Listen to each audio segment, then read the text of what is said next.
Tuhan berfirman kepada Musa, "Perintahkanlah kepada orang Israel, supaya mereka membawa kepadamu minyak zaitun tumbuk yang tulen untuk lampu, supaya lampu dapat dipasang dan tetap menyala. Harun harus tetap mengatur lampu-lampu itu di depan tabir yang menutupi tabut hukum di dalam kemah pertemuan, dari petang sampai pagi di hadapan Tuhan. Itulah suatu ketetapan untuk selama-lamanya bagimu turun-temurun. Di atas kandil dari emas murni haruslah tetap diaturnya lampu-lampu itu di hadapan Tuhan. Engkau harus mengambil tepung yang terbaik dan membakar 12 roti bundar daripadanya. Setiap roti bundar harus dibuat dari 2/10 eva. Engkau harus mengaturnya menjadi 2 susun, 6 buah sesusun di atas meja dari emas murni itu di hadapan Tuhan. Engkau harus membubuh kemenyan tulen di atas tiap-tiap susun. Kemenyan itulah yang harus menjadi bagian ingat-ingatan roti itu, yakni suatu korban api-apian bagi Tuhan. Setiap hari Sabat, ia harus tetap mengaturnya di hadapan Tuhan. Itulah dari pihak orang Israel suatu kewajiban perjanjian untuk selama-lamanya. Roti itu teruntuk bagi Harun serta anak-anaknya, dan mereka harus memakannya di suatu tempat yang kudus. Itulah bagian maha kudus baginya dari segala korban api-apian Tuhan. Itulah suatu ketetapan untuk selama-lamanya. Pada suatu hari, datanglah seorang laki-laki, ibunya seorang Israel, sedang ayahnya seorang Mesir, di tengah-tengah perkemahan orang Israel. Dan orang itu berkelahi dengan seorang Israel di perkemahan. Anak perempuan Israel itu menghujat nama Tuhan dengan mengutuk. Lalu dibawalah ia kepada Musa. Nama ibunya ialah Selomit binti Dibri dari suku Dan. Ia dimasukkan dalam tahanan untuk menantikan keputusan sesuai dengan firman Tuhan.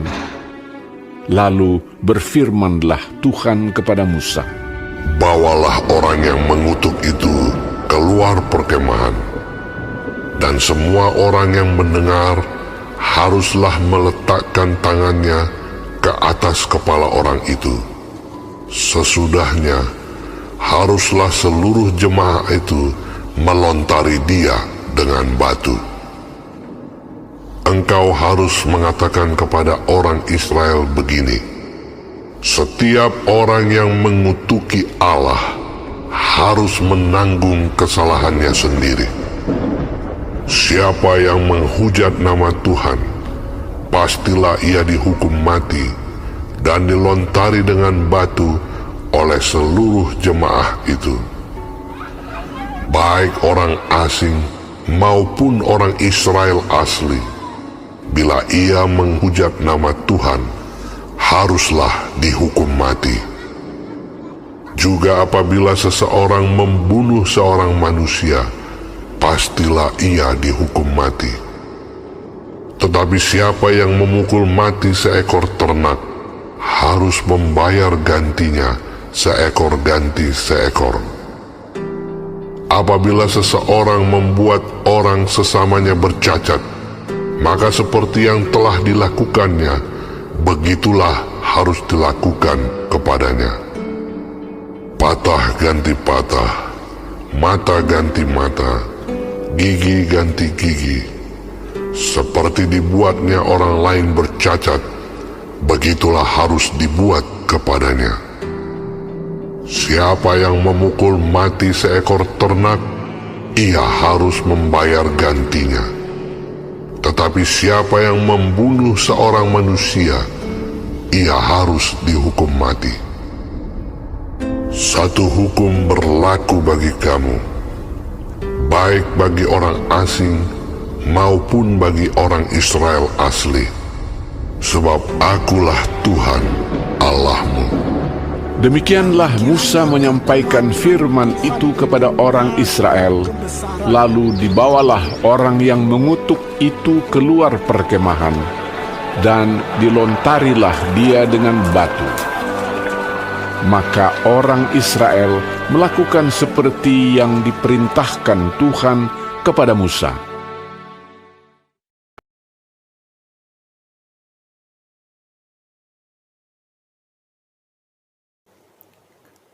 Shalom saudara-saudaraku yang kekasih di dalam Tuhan Yesus Kristus. Puji Tuhan kalau saya dan saudara masih diberi kesempatan hidup dan dapat mempelajari firman Tuhan sebagai kompas dalam kehidupan. Dari kitab Imamat pasal 24 mengenai minyak untuk lampu, roti sajian, dan orang yang menghujat nama Tuhan harus dihukum. Tuhan Yesus memberkati. Saudara-saudara, mengenai minyak untuk lampu, ini menggambarkan tentang kehadiran Tuhan yang terus-menerus ada di tengah-tengah umatnya. Jemaat orang-orang pilihan Tuhan harus penuh dengan kesadaran bahwa Tuhan itu ada, hidup, hadir di tengah-tengah kehidupan orang percaya.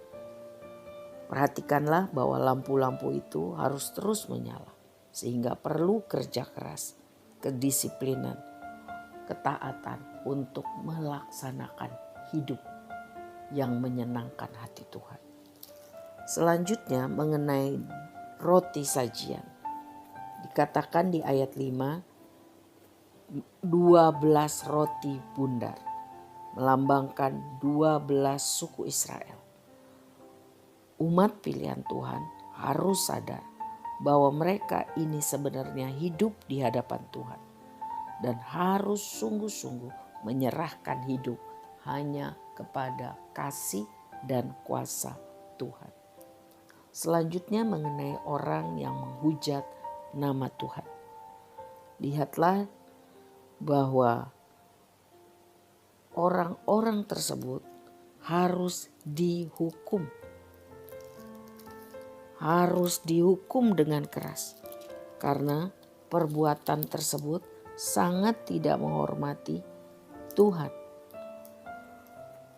Nampaknya sangat berat bagi standar kehidupan modern saat ini.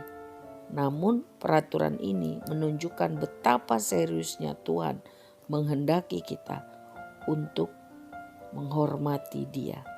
Banyak orang sering memakai nama Tuhan untuk bersumpah atau bertindak seolah-olah bahwa Tuhan tidak ada, tidak tahu.